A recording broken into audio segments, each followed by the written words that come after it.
आज गुजरात की धरती पर एक परिवर्तन की लहर चल रही है और उस लहर की अगुवाई कर रहे हैं अरविंद केजरीवाल जी, जिन्होंने पहले दिल्ली में एक लहर की अगुवाई की थी, उसके बाद पंजाब, अब गुजरात। मेरी तरफ से सब जितने लोग भी आप इतनी भारी संख्या में चल के आए हो, आपका एक एक कदम हमारे सर माथे पर, आपने घर से बाहर कदम निकाला, समझ लो आपने इतिहास लिख डाला कि परिवर्तन के लिए जा रहे हैं। आज यहाँ पे आपका आना हमारे लिए बहुत हौसला बढ़ाने वाली बात है। सबको मेरी तरफ से आपको प्रणाम, नमस्कार, सत श्री अकाल। दोस्तों, हम कोई शक्ति प्रदर्शन करने नहीं आए, हम कोई बड़े बड़े लारे झूठे वादे करने नहीं आए, हम तो आपसे बातें करने आए हैं। और बातें भी कोई इधर उधर की नहीं, बातें भी वही हैं जो आप लोग घर के चूल्हे के सामने बैठकर करते हो। बातें भी वही हैं जो चाय की रेहड़ी पर खड़े होकर करते हो। बातें भी वही हैं जो बस स्टैंड पर, रेलवे स्टेशन के आसपास बैठकर करते हो कि हमारे परिवार का भविष्य क्या है, गुजरात का भविष्य क्या है, देश का भविष्य क्या है। ये बातें करनी है आपसे। इससे पहले आपसे किसी ने ऐसी बातें नहीं की। आपको सिर्फ और सिर्फ जिंदाबाद और मुर्दाबाद के नारे लगाने के लिए कच्चे माल के तौर पे इस्तेमाल करते रहे ये नेता लोग। लेकिन अब नहीं चलेगा। देश 130 करोड़ लोगों का है, देश तुम्हारा है। हिसाब लो इनसे कि इन्होंने 75 साल में जितना देश को लूटा है। 75 साल हो गए आजादी को, लेकिन आजादी हमारे घरों में पहुंची नहीं। मैं तो जब से होश संभाला है, 15 अगस्त को जब लाल किले से प्रधानमंत्री जी जो भी होते हैं तत्कालीन, वो बोलते हैं, मैं सुनता हूं, वही भाषण चल रहा है जी। अफसरों का लिखा हुआ भाषण है, रटा रटाया भाषण है, कुछ नया नहीं है उसमें। गरीबी पर चिंता व्यक्त, महंगाई पर थोड़ी ज्यादा चिंता व्यक्त, बेरोजगारी पर और ज्यादा चिंता व्यक्त, आतंकवाद पर सबसे ज्यादा चिंता व्यक्त कि अपने अपने घर जाओ। ये था 15 अगस्त, यही सुन रहे हैं भाई। ऐ मेरे देश के वारिसों, ऐ मेरे देश के वारिसों, जिन्होंने जो देश चला रहे हैं, मैं उनसे बोल रहा हूं कि अब तो लाल किले के कबूतरों को भी भाषण याद हो गए होंगे। अगर जनता की किस्मत नहीं बदल सकते, भाषण तो बदल लो। भाषण भी वही चल रहा है जी। कोई जरूरत ही नहीं भाषण बदलने की, खुद ब खुद बारी आ जाती है। जनता एक से तंग हो के दूसरे के पास, दूसरे से और ज्यादा तंग हो के फिर पहले के पास। पहले आपके पास बदल नहीं था, अब एक बदल के रूप में आए हैं। मुझे एक गुजराती लड़का मिला, मैंने कहा, गुजरात क्या चाहता है? कहता जी गुजरात चाहता है परिवर्तन, चेंज। मैंने कहा अच्छा, गुजरात चेंज चाहता है। तो मैंने कहा चेंज कौन है फिर? कहते जी आम आदमी पार्टी। मैंने कहा कांग्रेस नहीं है? कहते कांग्रेस अब चेंज नहीं, कांग्रेस तो एक्सचेंज है। वो तो कभी इधर बिक जाते हैं, कभी उधर बिक जाते हैं। कांग्रेस तो कोमा में चली गई है। कांग्रेस की हालत उस 90 साल बुजुर्ग की तरह हो गई, जिसको डॉक्टर भी बोल देते हैं घर ले जाके सेवा कर लो, इसमें कुछ नहीं है अब। वो तो इलेक्शन लड़ भी नहीं रहे इधर, वो तो उधर ही पता नहीं कहाँ घूम रहे हैं। और उनको वोट देने का कोई फायदा नहीं। आपका कीमती वोट जो है ना, वो उसका सौदा करते हैं। वो जितने आपने पिछली बार जिताए थे, उनमें से 22 बीजेपी में हैं, कभी भी चले जाते हैं। तो उनसे बचना। और आम आदमी पार्टी की सरकार पंजाब में 7 महीने हुए बनी है, जो गारंटियां दी थी उससे ज्यादा कर रहे हैं। 20,000 सरकारी नौकरियां निकाल के, उनको नियुक्ति पत्र देके, उनको स्टेशन पे कुर्सियों पे बिठा के आए हैं हम। 20,000 लड़के लड़कियों को 8436 टीचरों को रेगुलर किया, पक्की नौकरी दी। आउटसोर्सिंग, ठेका सिस्टम बंद करें पंजाब में, सभी को पक्के करना है। और मुझे पता चला गुजरात में तो पुलिस भी कच्ची है, पुलिस वाले भी कॉन्ट्रैक्ट पे हैं, कमाल है। अब फौज भी कॉन्ट्रैक्ट पे आती है।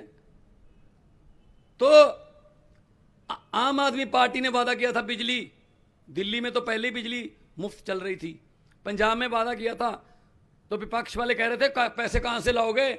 हमने 1 जुलाई से बिजली 300 यूनिट पर मंथ फ्री कर दी। 74 लाख घरों में से 50 लाख घरों को जीरो बिल आता है जी, जीरो बिल। नीयत अच्छी हो सब कुछ हो सकता है। हमने पैसे कहां से लिए? हमने विधायकों की पेंशन बंद कर दी, करोड़ों लेते थे, पेंशन के रूप में करोड़ों लेते थे, पैसे बच गए। हमने भ्रष्टाचार खत्म कर दिया, जो भ्रष्टाचार का पैसा था वो खजाने में गया, वो खजाने में से हमने बिजली फ्री कर दी। अरविंद केजरीवाल जी ने जो 350 करोड़ का पुल बनना था दिल्ली में, ओवरब्रिज, वो 200 करोड़ में बना दिया, 150 करोड़ रुपया बच गया, उससे दवाइयां फ्री कर दी।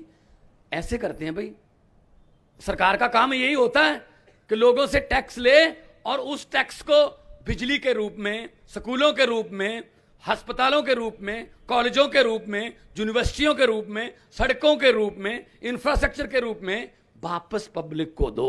वापस पब्लिक के पास पैसा आना चाहिए टैक्स का, ये खा जाते हैं।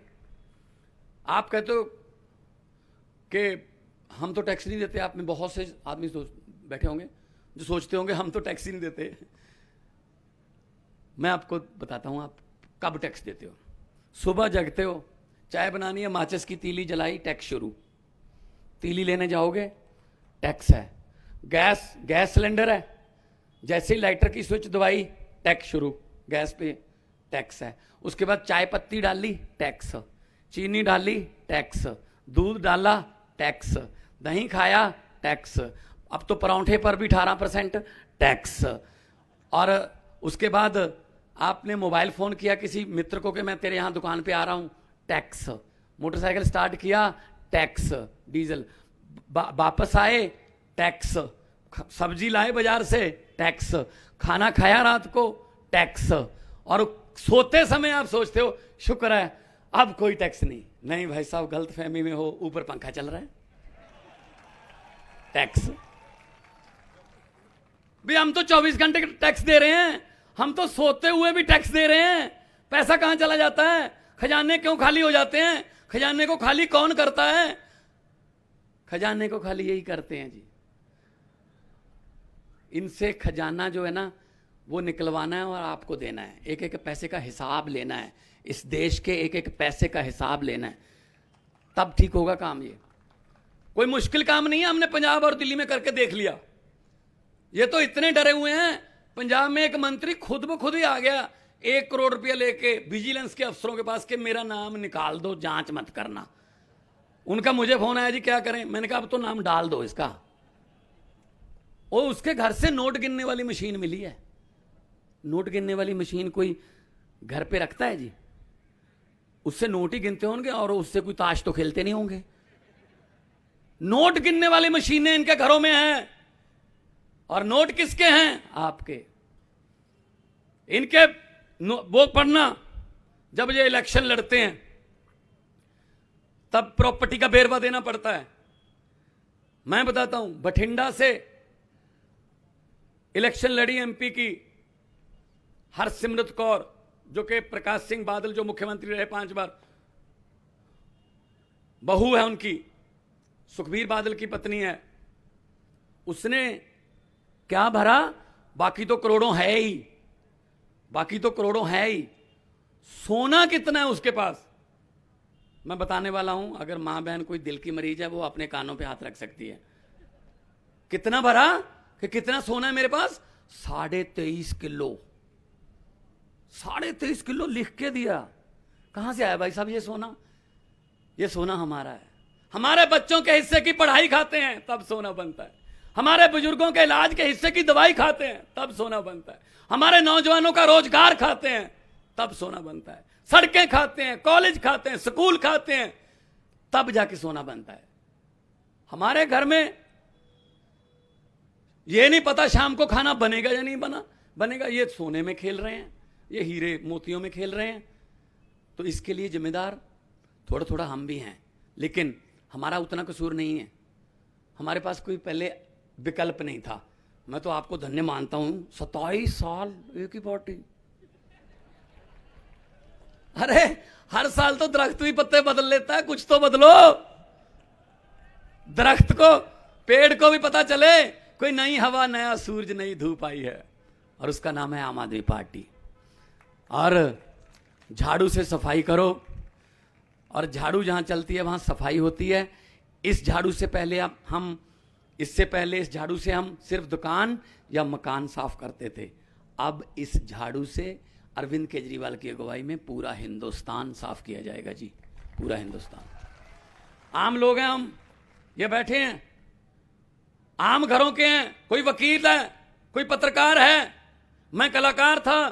अरविंद केजरीवाल जी IRS ऑफिसर थे, इनकम टैक्स के कमिश्नर थे, चाहते तो ये भी बहुत नोट कमा सकते थे, लेकिन नोट कमा के उतनी इज्जत नहीं मिलती जितनी लोगों के दिलों में जगह बना के, खाता खुलवा के मिलती है।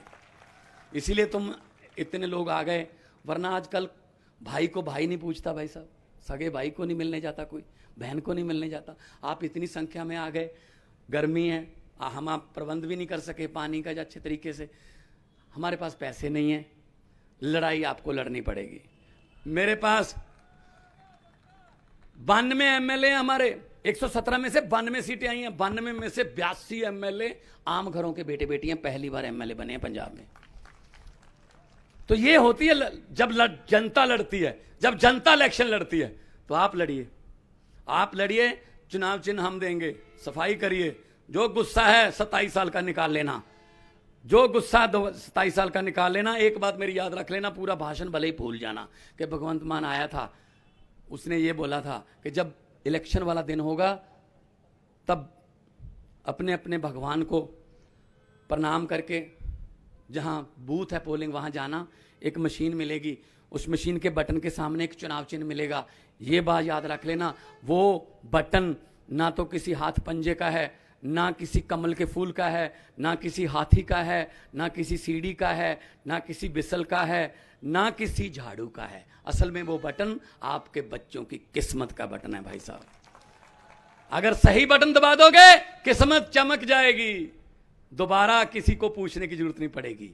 और अगर वही काम करोगे जो 27 साल से, फिर 5 साल और भी बीत जाएंगे, क्या उससे 5 साल और बीत जाएंगे, क्या होगा।